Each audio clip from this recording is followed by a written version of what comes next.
Okay, so welcome to the third day of Tau Theory Fest. We have an exciting day today. I'm excited. I came here all the way from far away. And first speaker is an expert in algorithmic game theory. It's Michal Feldman, our very own from Tel Aviv University. And she's going to talk about combinatorial contracts. Thank you. So we have a very sophisticated construction here of the mics.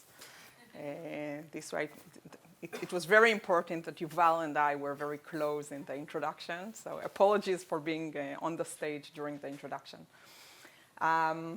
Good. So thanks all for coming. It's very, very nice to be here and talk to you about contracts. Thank you for all the organizers, Muli, Geula, and everybody else who is involved. Good. So I'm aware of the fact that not everybody here is an expert in game theory and mechanism design, so I'll try to give some introduction to the area.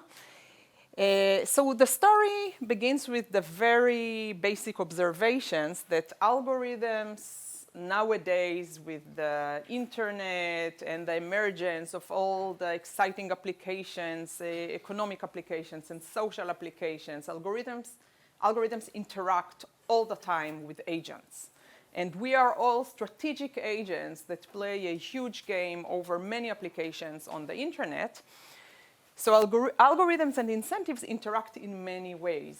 And for the last several decades already, since the beginning of the millennia, we have a very flourishing area called algorithmic mechanism design that captures the problem of hidden preferences.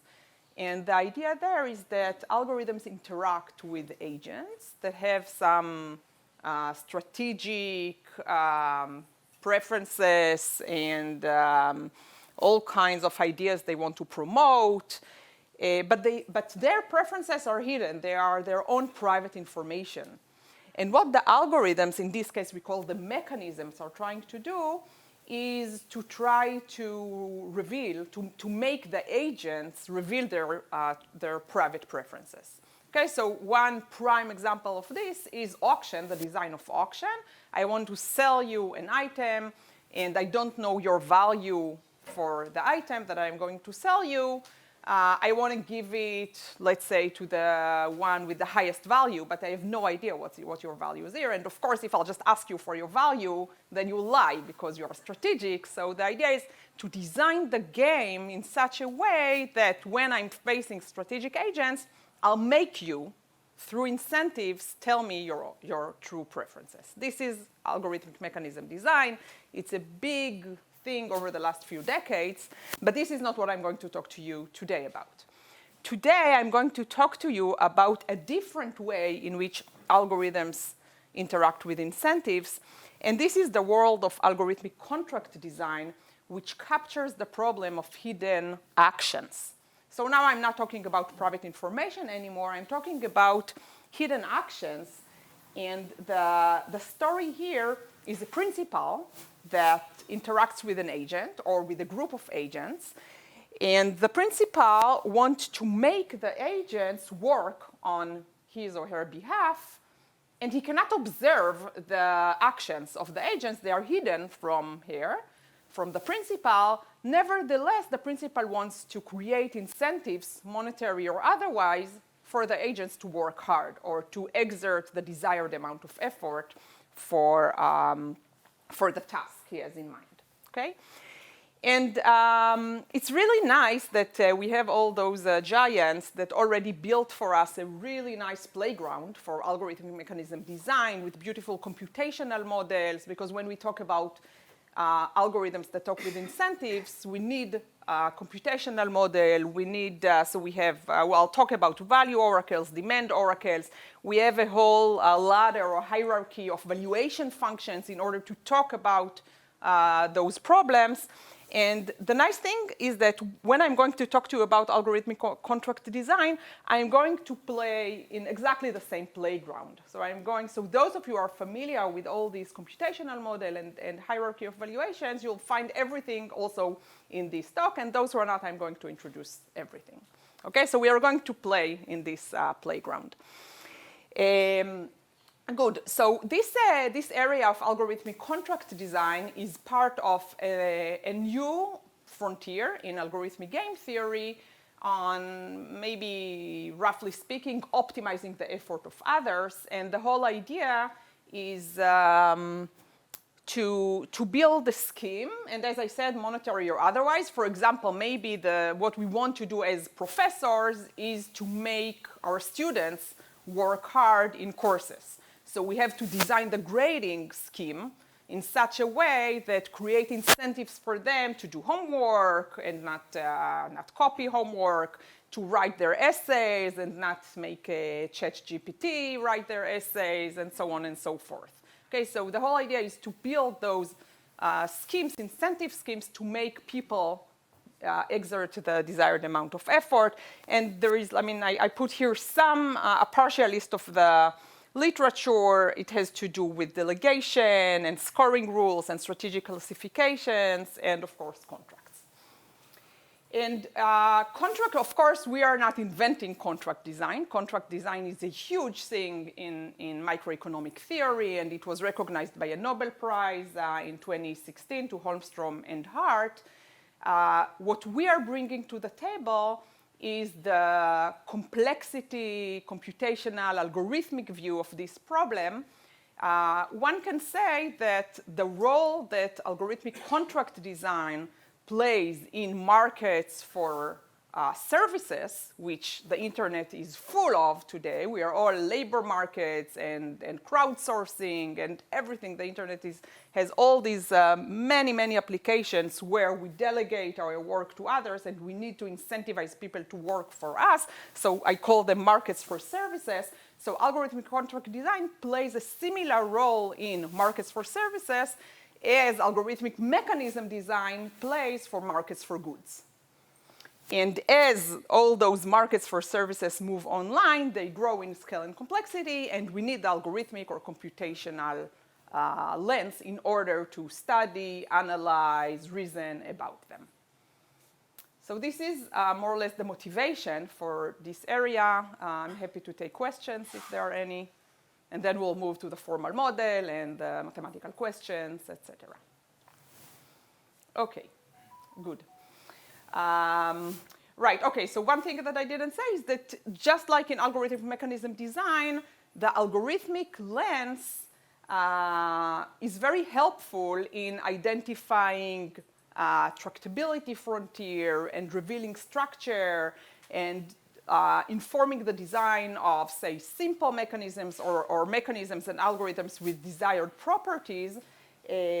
So it's not only about the computational problems. In algorithmic mechanism design, we have many examples where taking the computational lens reveals structure which is inherent in the economic problems, for example. It's not only about the complexity of the algorithms, it's also about revealing structure. For example, when we take the approximation, when we study problems through the approximation lens, unlike economic theory, which usually is very dichotomic, it's really about is it optimal or not, but it doesn't have the notion of approximation. When we bring into the table the notion of approximation, it reveals a lot of structure within the economic problems themselves. So it's very helpful also. And I think by now, even economists start to recognize the strength and significance of the algorithmic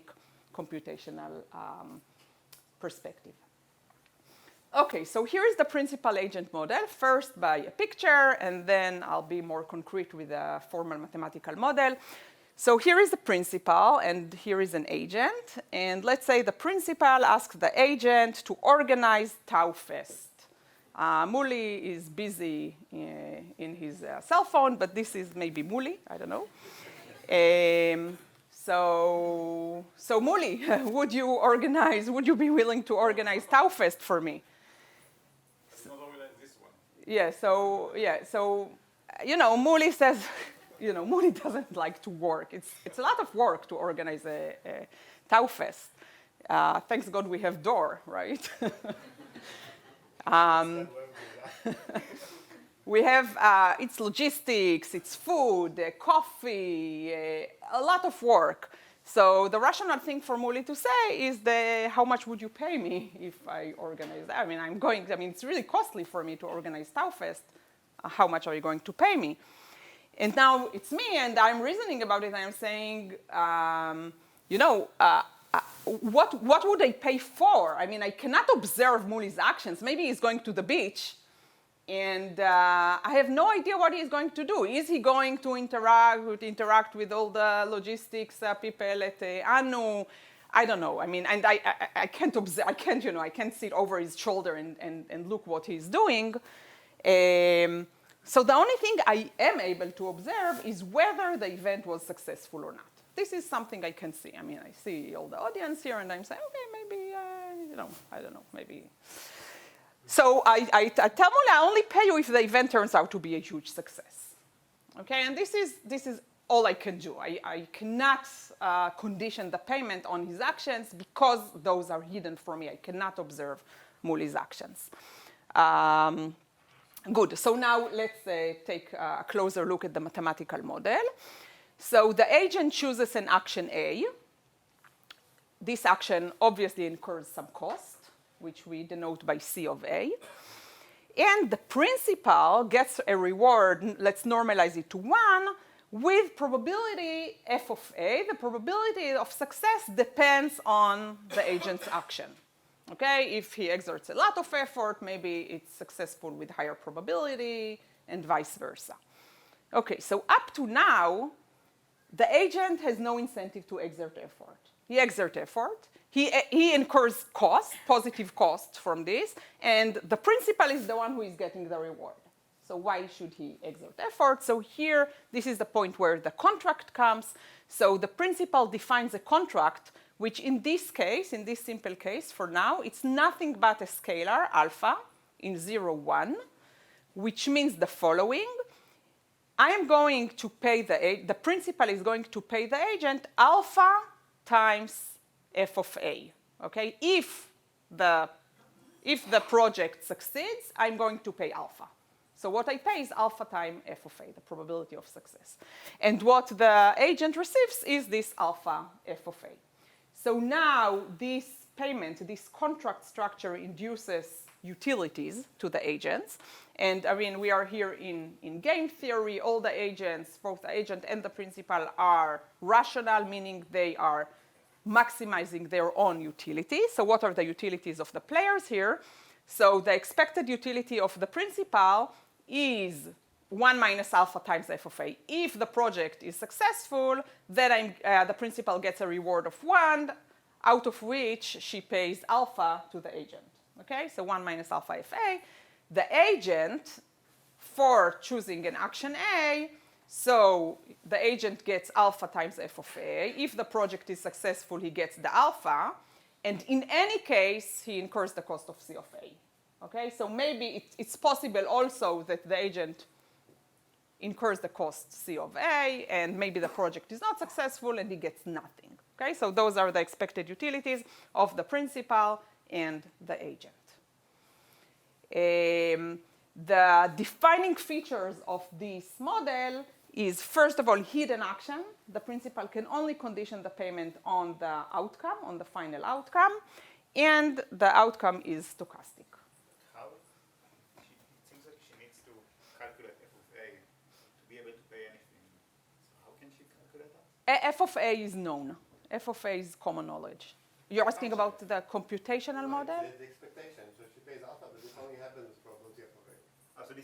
So when you say pay alpha times f of A, this is the expected amount that she pays? I pay alpha if the project is successful, and the project is successful with probability f of A. This is the expectation. Yeah, this is the expected utility, exactly. Okay? Yeah. No, but also the odds one. Right. Any questions? It's like binary if it's successful or not. Right. So for now, let's just be really simple. Take a simple model where the outcome is binary, success or failure.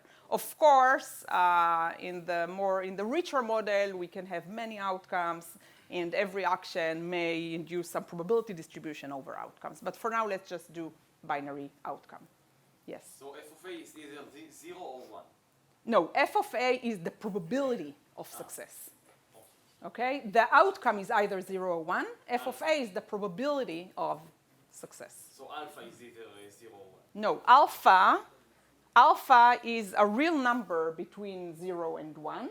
And this is the fraction of the reward of the project that the principal is going to pass to the agent. So the project, if it's successful, it creates some reward. Let's call it 1. And now we have a pie of 1. And the principal decides how much he passes to the agent, and this is alpha. And this is the contract. In this model, this is the contract. The contract is alpha. But does the agent knows alpha? The agent knows alpha, of course. Yes. And this is, the agent knows alpha, and based on alpha, the agent decides how much effort to exert. I guess everybody knows the actions and C of A and F of A. Right, so everybody knows F, everybody knows alpha. The only thing that is hidden here is the action of the agent. The action of the agent is hidden from the principal. The principal can only observe how many people arrived to Tau Fest. Yes? Is it not possible that the principal can find out what the action is from F of A?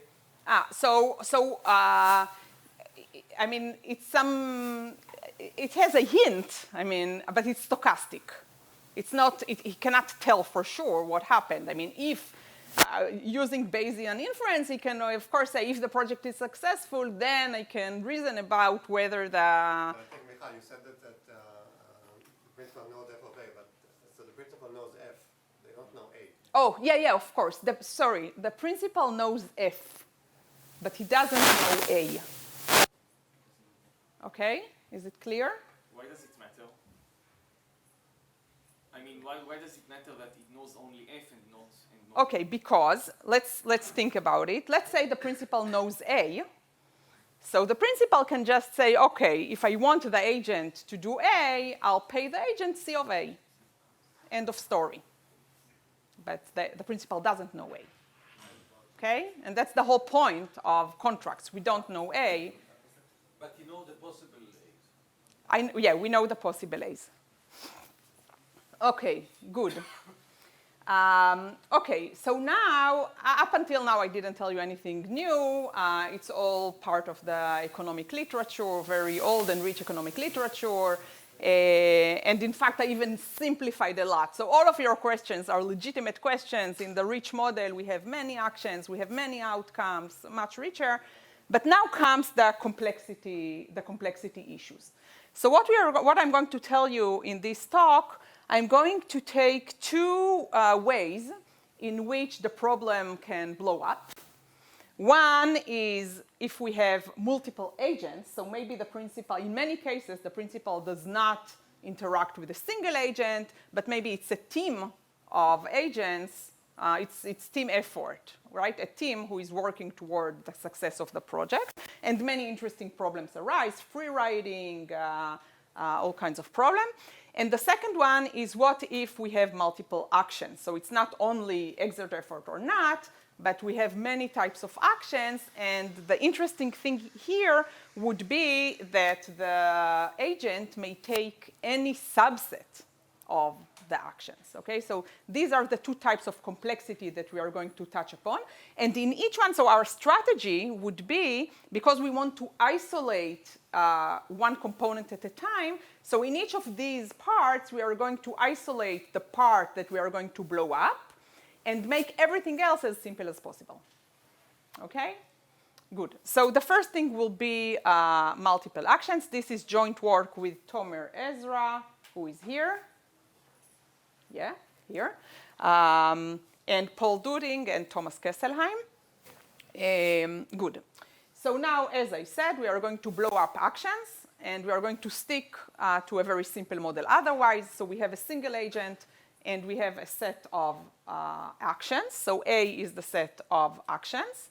And the agent chooses a set S. So the agent does not just simply chooses a single action, but he can choose any subset of the actions. Okay, it's very reasonable. If you think about it, we have a set of actions, and maybe we do this and that, and we don't do that, and this is where the complexity comes in. Good. So what's the cost structure? Every action A in this set has a cost, C of A, which is non-negative. And let's assume that the cost of a set of actions is additive. So if I take a few actions, I just pay the sum of the individual costs. Now, here is where the complexity arises. This is in the f function. F is a combinatorial function. This is the success probability function. So it goes from a set of actions to some real number between 0 and 1, which is the probability of success. So f of s is the success probability for the set of actions s. Okay? And the whole point here is that f is not necessarily additive. Okay, so if not additive, then what it is? So we have this really beautiful hierarchy of valuations. And throughout this talk, we are going to touch upon different classes. I'm going to define every class that I'll talk about. And I'm sure many of you are familiar, for example, with submodular functions and with subadditive functions, probably also additive. This class, gross substitutes, is a beautiful class, which some of you may not be familiar with, so I'm going to define it for you. And the first part of the talk is going to be about gross substitutes. Let's just complete the model, the reward. So again, everything else. So this is the monster in this model, and everything else is very simple, including the reward. So we have success or failure, and the reward is 1 for success and 0 for failure. Yes? I don't understand. So you can either success or fail, but but the probability for that is f. The probability for that is f, and f depends on the intricate combinations of actions taken by the agent. And this is f of s. F of s, so the agent can take any subset of the actions. Okay, maybe I go to the supermarket, and I talk to the barista guy, and blah, blah, blah. And every combination of actions that I take induces some probability of success. And the question is, what's the structure of this f? And the structure may take any form of these functions that I'm going to talk about. Okay? So let's say I'm organizing an event, and if I don't do X and Y, then the event fails. So this is not going to be even subadditive. Correct, yeah. So, so like Yuval said, maybe f is not going to be even subadditive. It's true. I'm going to talk about mainly, so we can have simple observations also about general functions, but the focus of this talk will be about subadditive functions. And do you have a realistic scenario where the function is subadditive? Yeah, when the actions substitute each other. So in many cases, the actions, so this is sometimes these subadditive functions, sometimes they are called complement-free. Which means that the elements within the set do not complement each other. It's all about substitutes. So those are substitutes. This hierarchy is coming mainly from the literature on combinatorial auctions. So you. Subadditive, just repeat it. Okay, so subadditive. Actually, I have here a board, which is nice. So can you see the board here? Good. So. I mean, I'll define it also in the slide, but in the slides later, but maybe it's good to have it. So subadditive means that f of s plus f of t is greater or equal than f of s union t for every s and t in A, the set of actions. Okay, so we see that this is some type of substitutes. If we take the whole, it's smaller than the sum of the parts. So the parts substitute each other. Also, everything is monotone. And everything is monotone. Yeah, I didn't say that. Everything is monotone. So everything is monotone. Yeah, so let's say f is monotone throughout the entire talk. F is monotone and normalized so that f of the empty set is 0. Okay? Good. So let me just tell you the background for this hierarchy. This hierarchy came in a paper by Lehman, and Nissan in the context of markets for goods. So the elements here are items that we are going to sell. So we have a market with many items, and some items complement each other, and some items substitute each other, and they may substitute each other in many different forms. So this hierarchy captures the different forms in which items can substitute each other. In my talk here today, the elements are actions that are taken by the agent, and those actions are substitutes to each other, and this substitutability may take different forms.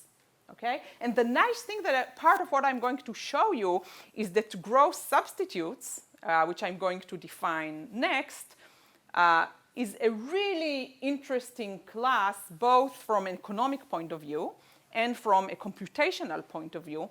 It plays a major role in markets for goods. In some sense, it is the frontier for which, for example, market equilibrium exists, which is a pure economic problem.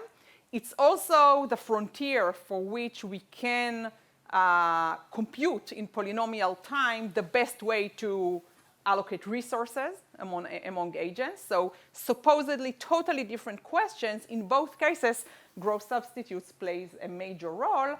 And one intuition that you may want to keep in mind is probably this audience is more familiar with the notion of matroids. So gross substitute is very closely related to matroids, and we'll talk about that. Okay, good. Oh, Gil. I could just click my clicker. So this is subadditive. Fs plus Ft is greater than Fs union T. And submodular is the class of decreasing marginal value. This means that if we have some set S contained in T and we have some J outside of T, I couldn't find in Word the not in, then the marginal value of J with respect to S is greater than the marginal value of J with respect to T. So if I have a smaller class, the marginal value increases. Let me just tell you what marginal value is, because it's not on the slide. So f of J given S is f of S union J minus f of S. This is the marginal contribution of J to S. How much J adds if I already have S? Yes? So if, for example, you have T containing many actions and S contains a small number of actions, then if you add a single action, then the contribution to S, which is small, less, it will be much bigger. Yeah, exactly. Suppose I offer you a sandwich and you just finished breakfast. So maybe it doesn't have much value for you, right? But if I offer you a sandwich after a day in which you didn't eat anything, then it's really valuable. Okay, so this is submodularity. Okay, well, the picture I want you to have in mind when talking about submodular is we have this S contained in T. We have this item J. And what it means is that the marginal contribution of J to S is much bigger than the marginal contribution of J to T. If I have a lot, then adding one more is not very valuable. But is this really a special case of subadditive? It is. So this hierarchy already hints that we have a hierarchy. Okay? You add the f of S, the second T to the right-hand side of subadditive inequality. Yeah, so in fact, okay, so if we're getting into, I mean, okay, I love this, so you can easily get me to talk only about this and not going to contracts at all. It's up to you. But, okay, so submodular, a different equivalent definition of submodular is Fs plus Ft is greater or equal than Fs union T plus Fs intersect. Okay, this is submodular. And this is a special case of subadditive. And good, okay. So back to contracts, if it's okay. So what's the optimal contract problem now? So now let's remember the context in which we are playing. We have a principal who tries to incentivize the agent to work. So the optimal contract problem is I want to find, so this is taking the perspective of the principal, I want to find the set S and alpha, so it's really about alpha, finding the contract that maximizes my utility. I'm the principal. My utility is 1 minus alpha times Fs, subject to the constraint that S maximizes the utility of the agent, right? The utility of the agent is alpha Fs minus C of S. Okay? So good. So this is the problem. This is the problem in this talk. The optimal contract problem. The principal wants to maximize her own expected utility, subject to incentivizing the desired set by the agent. Good. So here is the class of gross substitutes. Gross substitutes is a subclass of submodular. Defining gross substitutes is pretty challenging. It's not as simple as defining those classes. So let me tell you what it is. It's coming from a world of markets and prices from economics. And gross substitutes is the following class. For every two price vectors, P and P prime, such that P prime is greater than P, okay, component-wise, we have a set in the demand of P. What's the demand of P? So, oh, sorry, this should be P, not P prime. The demand of P is the set S that maximizes the utility of S. The utility of S is simply f of S minus P of S. Okay? So let's think about it for, okay, so let me just finish defining. So what gross substitutes mean is the following. We have two vectors of prices, P and P prime. P prime increases the prices of some of the elements, okay? And now, under P, we have a demand set S.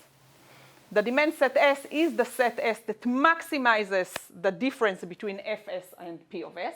Now remember, Fs has some structure, complex structure. P of S is just linear. It's the sum of the prices of the elements. And now what gross substitute says is that if I increase some of the prices, and I'm going to look at the new demand under the new prices, then all of the items that were part of the demand whose prices did not increase remain in the demand set. Okay, let's say it again because it's a bit complicated. We have a price vector, and now I think about items and an agent who sees prices of items, and the agent has a utility function, a value function from those set of items, which is captured by F, and the prices are just additive. And I tell the agent, here are the prices, what set do you want? And the agent says, okay, if my value is F and the prices are P, I want the set S. Now I'm going to keep some of the prices the same, but increase some of the other prices. And now I ask the agent again, okay, what set of items do you want now? So the new set of items includes all the items whose price did not increase. And this is some notion of substitutability, right? I mean, if I tell you, what do you want? I mean, here is a set of prices for two items, and those two items are substitutes to each other, and I increase the price of one, then why not still take the one that the price did not increase? So the definition of S prime, do you mean to say that it includes all the elements from S, whose price did not increase? Exactly. Not all the elements from the universe? Right, all the elements in S whose price does not increase, precisely. Okay, so this is gross substitutes. Yes? Can you please give us an example where this doesn't happen? Because it seems that, to me, that it happens every time. Okay, so in fact, gross substitutes is really a small class. It includes some important classes. For example, it includes additive. Let's keep aside unit demand for now. It includes some other classes, but actually, let's take this question offline. Okay, I want to continue, but An example, any function which is not subadditive. Any function that is not subadditive, any function that is not submodular. Many functions are not, and even many functions that are submodular are not gross substitutes. Gross substitute is really tiny within submodular already.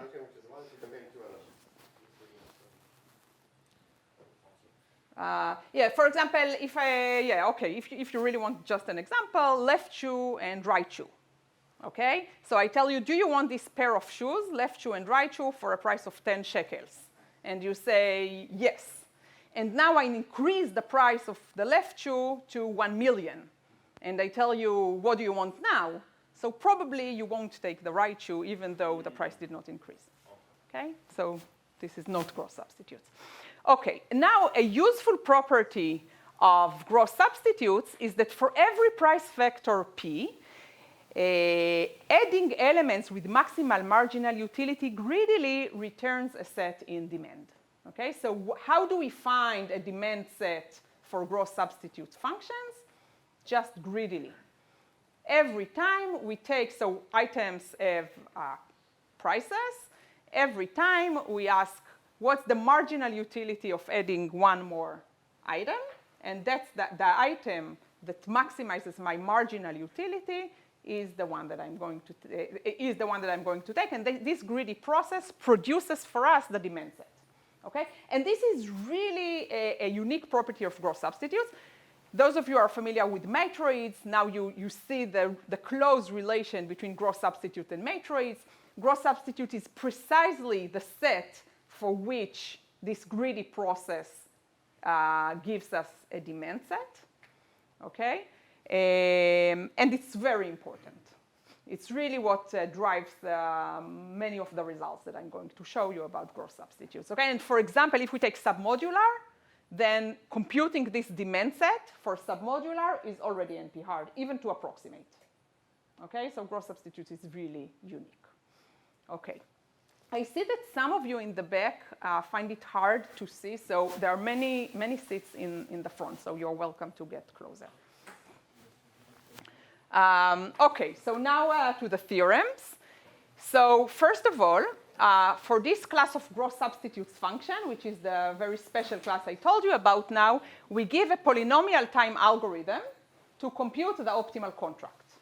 Okay, this is the first result. The second result is, okay, so the natural question is, okay, what if we go beyond gross substitutes, for example, to submodular? Then we have a negative result showing that it's NP hard to compute the optimal contract if we are going all the way to submodular, which is the next interesting class. Yes? For the gross substitute, you said a set in the previous slide because it might not be unique? The set might not be unique. There may be more than one set. So that's why there is a subtlety in the definition, and we say that for every set in the demand, there exists a set in the new demand that includes all the elements. Yes? When you talk about NP hardness for submodular functions, how is the function represented? Okay, good. So yeah, good. So I already forgot the previous question. About the different best optimal sets. Yeah, okay. The previous question was about the uniqueness of the demand of the set in demand, and my answer was it's not unique. There may be different, and the demand set is the collection of sets that maximize the utility. The second question is about the representation of the function, and I'm going to get into that soon. Okay. So now I told you already that gross substitutes constitutes a frontier in different contexts. For example, it's the frontier for welfare maximization tractability in combinatorial auctions. This is a very important result in combinatorial auctions. And it's also a frontier in some sense for market equilibrium existence, which is a pure economic problem. So both for pure economic problem and for pure computational problem, gross substitutes is really interesting. And what we find now is that gross substitutes is also very special when it comes to a completely different problem of computing optimal contract. Okay, so in order to gain some intuition, this geometric intuition is very helpful. And for the sake of simplicity, let's actually take a really simple f function.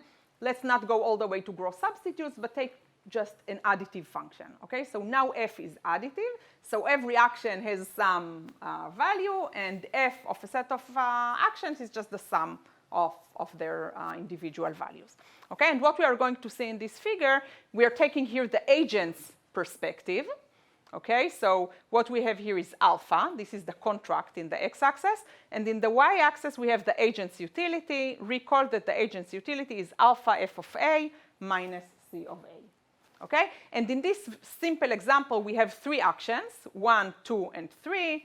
With, to make it concrete, let's say that these are the cost, 0.1, 0.1, 0.4. Recall that the cost is always additive.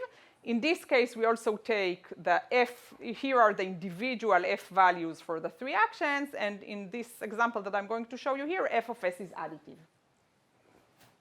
Yes? For every action, I see that f is bigger than c.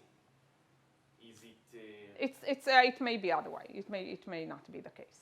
Okay? In this example, it is the case. It may not be the case.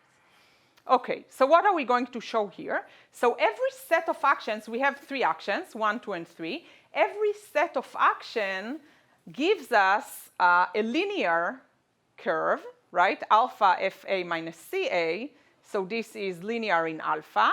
And what we are going to see here is the agent's utility as a function of alpha, right? So for example, if the agent takes the set of actions 1 and 2, then if alpha is large, then he gets high utility. If alpha is low, if it's 0, for example, he just incurs the cost and doesn't get anything, so the utility may be negative.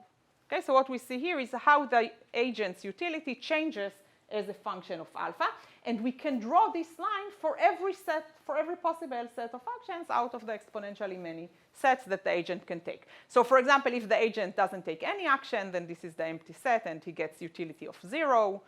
He can take, for example, the singleton of 1, and we see that in this region, this is better than both taking nothing or taking 1 and 2, and so on and so forth. We can draw the lines for every set of actions that the agent can take. And now what we see is that we take the upper envelope of this picture to determine the agent's best response as a function of alpha, okay? So what we did here, we took the upper envelope, and now we see that for every interval of alphas, we have a different best response. So the agent first, for low values of alpha, he does nothing, then he does 1, then 1, 2, then 1, 2, 3, okay? And what we see here is a really nice structure. What happens here is that as alpha grows, every time the agent adds a single action to what he already did. And this is not at all, it's not always the case. Apparently, it is always the case for additive. If f is additive, then this is what's happening. So it induces a really nice structure because, for example, we have a very small number of such transitions. We can only have up to n transitions. Okay, so this is what's happening in f that is additive. Yes? Isn't like the standard model for the agent to be like risk neutral, or? Right, yes. So the agent here is risk neutral, and this is very classic. Yes? It means that it is not the interest of the agent to perform, for example, only action 3. Yeah, really nice observation. For example, action 3, we see here, it's always dominated by other actions. Okay, so all the gray lines here are always dominated by at least one of the other. It's only the actions in the upper envelope that would ever be taken by the agent. Okay, now let's take the principal's perspective. So the principal already knows, right? This is a two-stage problem. The principal already knows what set of actions are induced for every alpha, according to these regions. So now we can also draw the principal's utility, which is 1 minus alpha f of a. Okay? So in this region, for example, the agent takes no action, so the principal's utility is 0. Now, within every region, the action taken by the agent is fixed. So the principal's utility decreases. Okay? He pays more for the same set of actions. So we are, what we already see is that the principal, so the agent's the agent's utility was very nice, but the principal's utility is really messy. It's not continuous. It's hard to reason about it. But one nice observation that we have is that because of this structure, that the principal's utility always decreases within intervals, the only points, the only alphas that make sense for the principal are those transition points, okay? Because otherwise, afterwards, it decreases. Good. So though we call those alpha, those red points, the critical alphas, this is the set of critical alphas, and those are the only points that matter when the principal comes to compute the optimal contract. So given this simple observation, here is a really naive algorithm. We can just go over all the critical alphas and take the best one, okay? So what do we need in order to go after this approach? We have two requirements. One, that we have a subroutine to find the next critical alpha. Okay, if we want to go over all critical alphas, now we are in some alpha, we need to find the next critical alpha.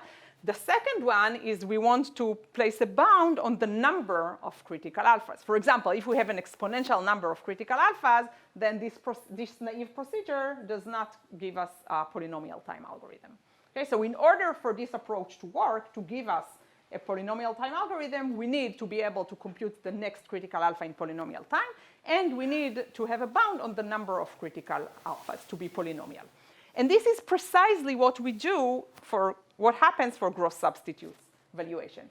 So what I'm going to show you next is that for gross substitutes valuations, we can do those two things. First, we can find the next critical alpha in polynomial time. And this is the easy part. The more interesting part is that we can bound the number of critical alphas to be polynomial, in fact, quadratic, in the case of gross substitutes. Yes? You're looking for the complexity to find the alpha, but you assume that the agent can find the optimal defense? Yes, correct. For free? Okay, so as I told you, okay, maybe I am going to tell you, the agent's problem is precisely computing a demand set. I'm going to show it soon, and therefore, for gross substitutes, it's polynomial time because it's greedy. Because as I told you, greedy solves the demand problem. For this particular case of gross substitutes, yes. Yes.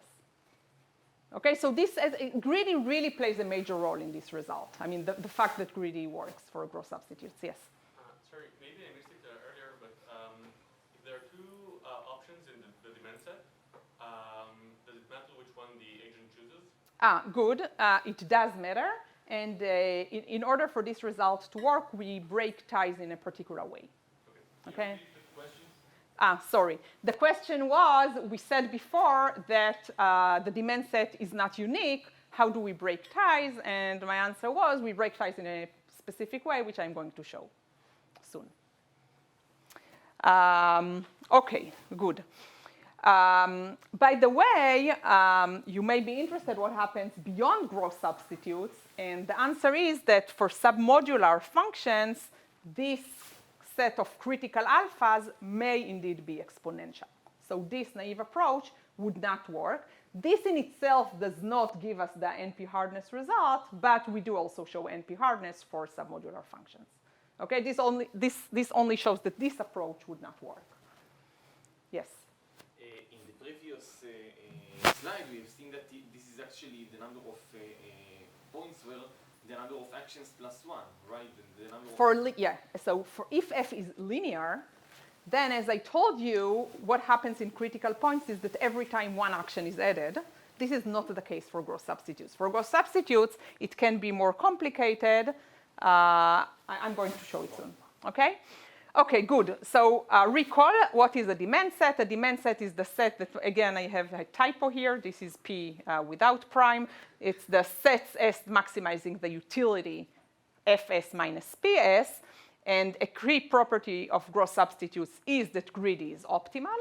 This means that we can just add every time the action with the highest marginal utility to get the set. And in answering a previous question, We are going to do a specific tie-breaking rule, but let's not get into it, okay? But we need it for our proof. Okay, good. Now to your question. The question was, what can happen in F that is gross substitute? So for example, yeah. Is the way we break tie, like, is it crucial for whether what we're going to do works, or? Okay, good. The question was, is it crucial that we break ties in a specific way? And the answer is, the way we break ties is in favor of the principal's utility. So if the agent doesn't care between two sets of actions, then he breaks ties in favor of the principal utility. And this is a standard assumption in the economic literature. We don't assume he's antagonistic ever. Right. I mean, he's rational, but if he can do good to other without incurring any cost, then so be it. Okay, this is standard. Good. I agree that it may not be the case, but this is what we assume. Okay, so here is an example of an upper envelope for a gross substitutes function. Okay, so what we see here, already we see something that is more complex than additive function. For example, we have here an action 1, and here the agent does not just add 2, just like he did for additive. He replaces the action 1 by action 2, then he adds 2. Okay? So in principle, maybe we have exponentially many transitions, right? And the whole point is to bound the number of such transitions by revealing the structure, what could happen in critical points. Okay? And now answering, I'm really happy that you're asking all these questions. It's really fun, and in different slides, I'm going to answer some of the questions. So there was a problem before. What about the agent's perspective from a computational point of view? So here is the agent's problem, right? This is the agent's utility. Given alpha, find S that maximizes the utility of the agent, which is alpha Fs minus C of S, right? This is precisely equivalent to finding S that maximizes, if we divide by alpha, F of S minus C of S over alpha, right? And this problem is precisely solving a demand set with normalized prices of C over alpha. Okay, so this is precisely solving a demand set, and I already told you that for gross substitutes function, we know to solve a demand set with the greedy procedure, which is, of course, polytime. Okay, so the agent knows to solve the problem. Now, using this observation that the agent's problem is precisely solving a demand set, it's very helpful for both tasks. One, for finding the next critical alpha, but let me skip this part because it's the less interesting part, but it's also very useful in order to show that we have poly-many critical alpha, which is the crucial point.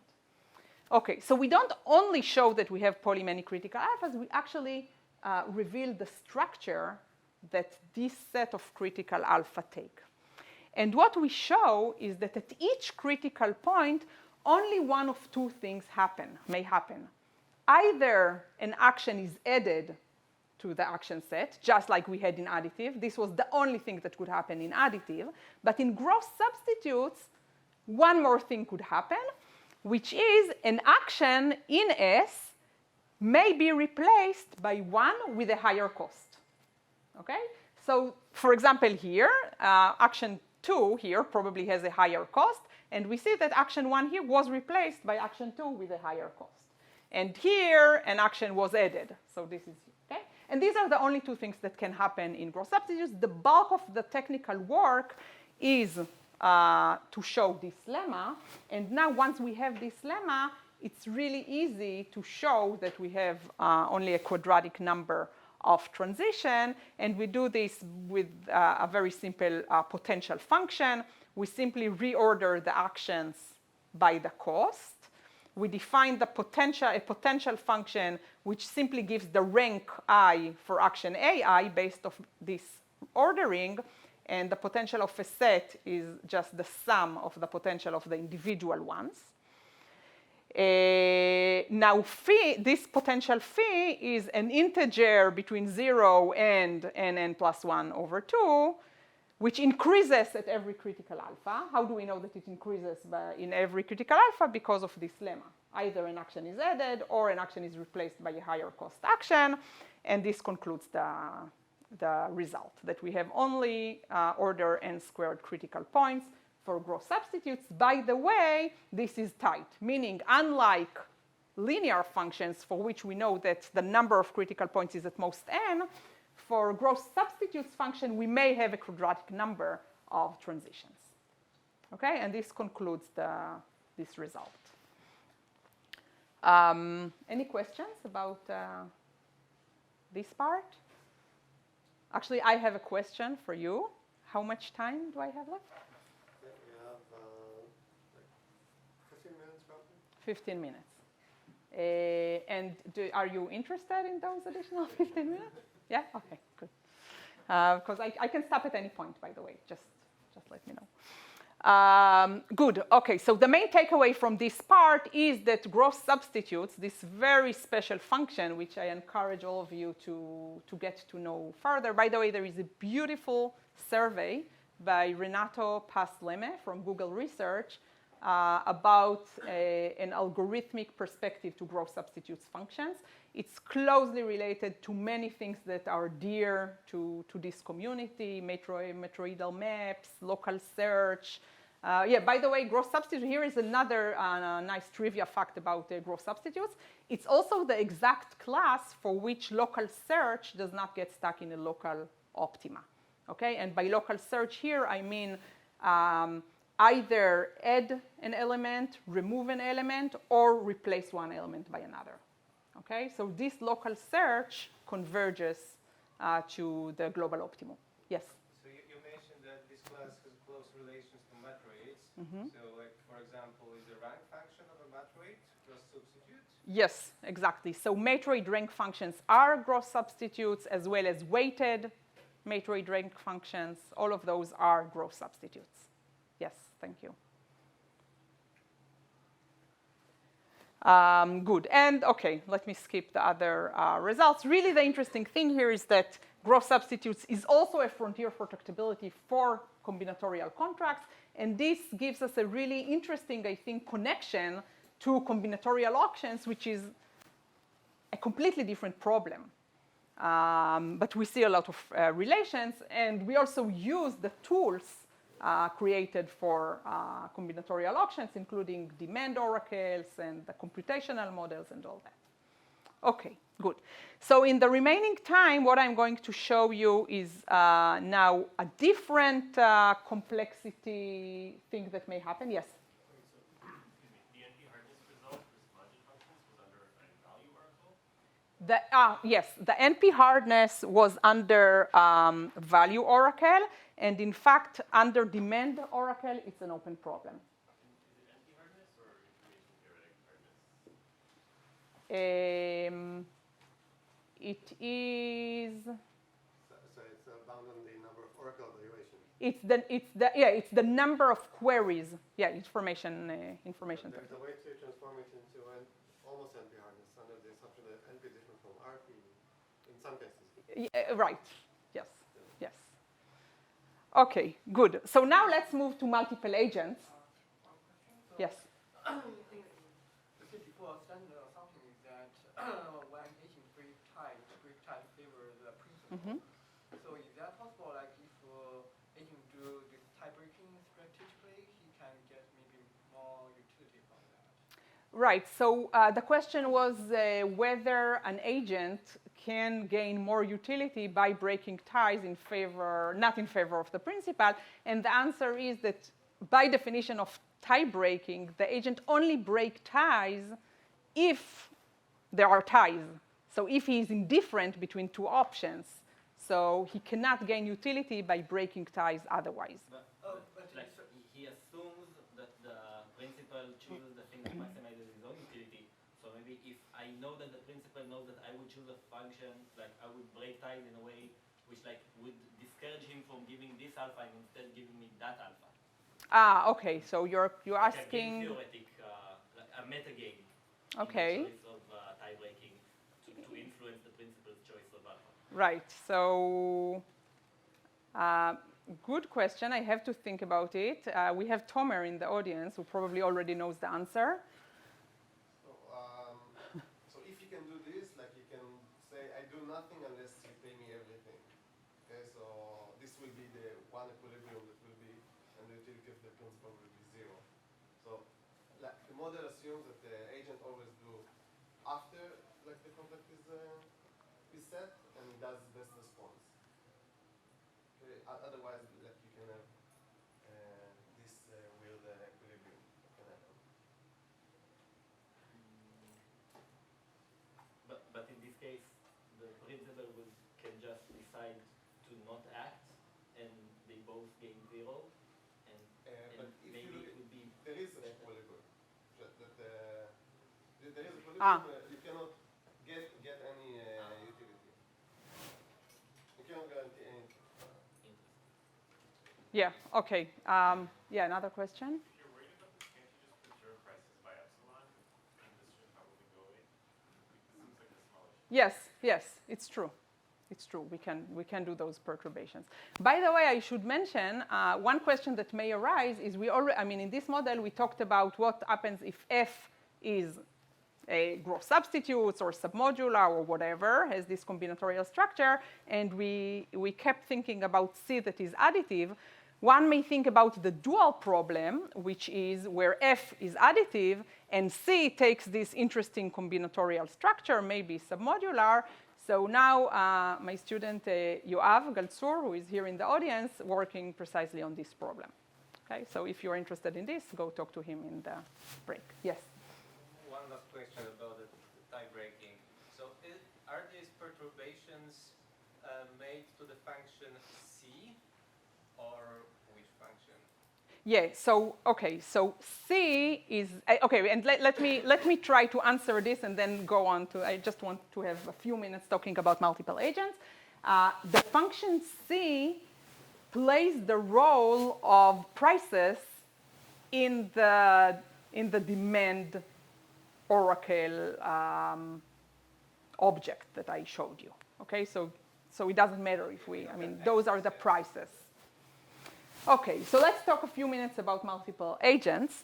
So here is the problem. Here is the model. Now we have what we are going to blow up is the number of agents. So before the principal interacted with a single agent who could take any set of actions. Now the principal interacts with a set of agents. Yeah, maybe organizing Tau Fest takes a village, and it's teamwork to do this wonderful conference.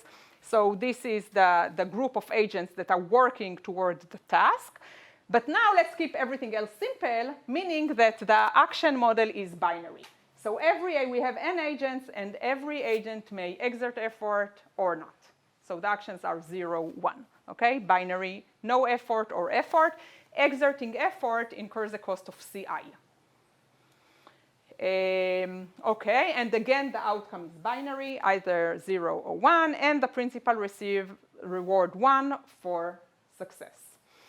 And just like before, we have a success probability function f that goes from 0, 1 to the n to 0, 1. Okay, every agent either exert effort or not, and this determines a probability of success. And this f again can take different structures. Okay, so in this case, let's talk about the optimal linear contract. What do we mean by linear contract? And now a contract is a vector alpha that tells us the fraction alpha I that goes to every agent I. Now I is the index not of the action but of the agent. And alpha I is the payment that goes to agent I in the case of success, that the project succeeds. Okay. The margin of I with respect to S, this is an important thing here. What's the marginal value of agent I, given that we already have a set of agents S that exert effort? We denote it by f of I given S minus I, and it's just the difference between f of S and f of S minus I. This is the marginal value of I. So now again, we have a two-stage problem. We first take the perspective of the agents, then the perspective of the principal. From the agent's perspective, agent I prefers to work than not to work if and only if her utility from working, which is alpha I times f of s, yeah, this is under given a set s minus I. Now the agent should decide whether to work or not. If she works, then we have f of s times alpha I. This is what alpha I is, the contract with agent I. And the agent also incurs the cost of CI. If the agent doesn't work, then he gets alpha I with smaller probability, only with probability f of s minus I. But the trade-off is that he doesn't incur the cost of exerting effort. Okay, so this is the trade-off. And this means that the best way to incentivize agent I to work is to solve this inequality and to pay agent I alpha I, that is the ratio between CI and the marginal value of agent I given S minus I. Okay? So this is what the principal needs to do needs to pay agent I in order to incentivize agent I to work within a group of agents S. And the principal's perspective, the principal's problem is to find the set of agent S that maximizes the principal's utility. What's the principal's utility? It's f of s. So remember, before it was f of s times 1 minus alpha. Now it's f of s times 1 minus the sum of the alphas. What's the sum of the alphas? Well, we know that alpha I is ci over the marginal value. Okay? So we can think about it as an equilibrium problem. So the principal gives a contract, a vector of alpha i's, and this vector of alpha I induces an equilibrium in which the set of agent S exert effort. And it's worthwhile for every agent in the set, he's better off exerting effort than not exerting effort. And for every agent I not in the set, it's better off not exerting effort to exerting effort, okay? And the problem again is to compute the optimal contract. And now we are going to talk about submodular functions, XOS functions, subadditive functions. And I'm not going to say much about it. I see the time. Yes, Kira. Do people look at when C's are not known a priori, when they're either elicited or noisily estimated? Can you repeat the question? Not known a priori, either elicited or noisily estimated? What is elicited? C's. The C's? Okay. The question was, what happens if C's are unknown by the principal, you're asking? Right, so I'm not going to talk about it. So in this work, we assume that C is known.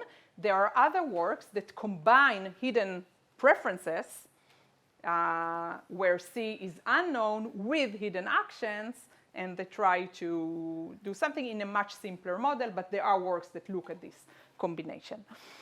Okay, now what is the challenge? The challenge is that even if f is a very nice function, maybe it's a submodular or subadditive, this G function is a complete miss, okay?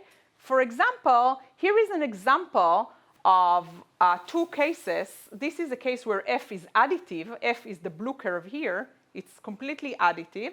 But look what happens to G. G may be non-monotone. It may be negative.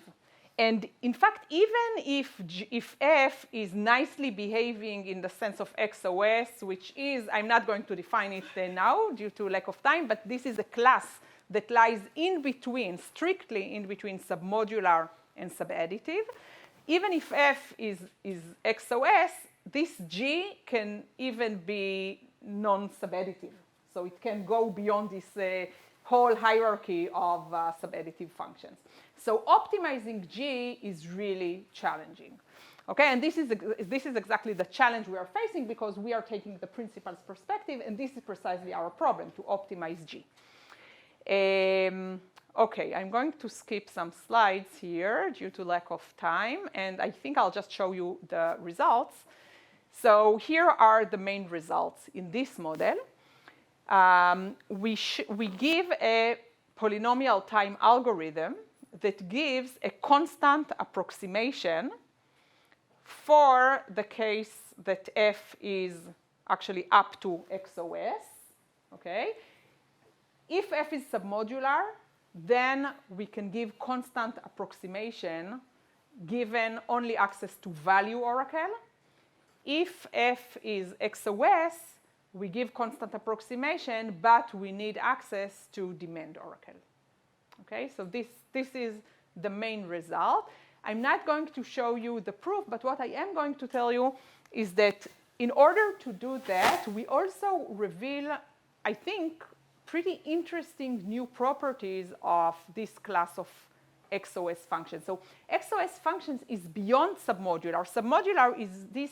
So some people think about submodular functions as the real frontier of substitutability, because submodular means decreasing marginal value. As the set increases, just like I drew here, as the set increases, the marginal value decreases. And this is, in some sense, the real notion of substitutability. In sub-additive functions, we don't have this property anymore. And in fact, even in XOS functions that lie between submodular and subadditive, we don't have this property anymore, which means that we may have some hidden complements. Okay? So really the challenging thing in this work was, and apparently this property of decreasing marginal value is extremely helpful in the design of optimal contracts, which we lose for XOS. So in order to get constant approximation for XOS, we needed to tweak the function in such a way that even though we don't have this decreasing marginal value property, we could do some manipulations by removing actions, removing, in this case, agents from a set, and still preserving sufficiently high marginal value, okay? Which I think may be of independent interest when we study this XOS function, okay? Which I didn't tell you what it is. Say the last part again, then. Sure. We can, take it offline. Yeah, Just that's share. Just repeat the last part. Okay. Same exact thing. Just repeat it. Okay. So the question was, can you repeat the last part? The last part was that even though the class of XOS functions does not have this amazing property of decreasing marginal value, we can still remove items from a set, okay, which may really decrease the marginal value, unlike submodular functions, and preserve a sufficiently large marginal value. Okay, so this is like a new thing in XOS functions. I think it's new, and that was the crucial part in order to show this result. Now, you may be interested to hear about subadditive functions. Well, we don't have this nice result for subadditive. In fact, we have an impossibility result. We cannot get better than root n approximation for subadditive. So really, XOS is the frontier, in some sense, for constant approximation for dealing with teams of agents. I'll skip the other things, and I'll skip the proof, of course. Is this on archive? This is on archive, yes. Is this similar to what happened in combinatorial auctions? Good. So the question was, is this similar in what happens for combinatorial auctions? So in combinatorial auctions, we also have this submodularity and, in some sense, XOS and even in some cases subadditive as frontier for some approximation results. However, many times, one thing that is unique about combinatorial contracts that is different than combinatorial auctions. In combinatorial auctions, in many of the questions about combinatorial auctions, many times, in order to find an impossibility result, say for subadditive functions, we need a subadditive function that is far from submodular in some technical sense, in like how well one class of functions approximate another. And here, what was surprising to us, which is different than combinatorial auction, is that the impossibility result that we show for subadditive here, this was a function that is constant close to submodular, and still we had this impossibility result. So I think this part is different than combinatorial auctions, and this in some sense maybe reveals the differences between the two types of problems. Good. So let me conclude. I think I'm out of time.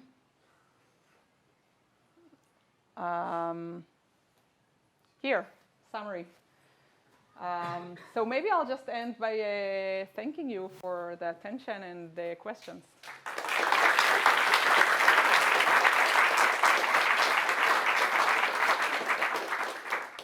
I think we'll take further questions offline. Sounds great. Thank you.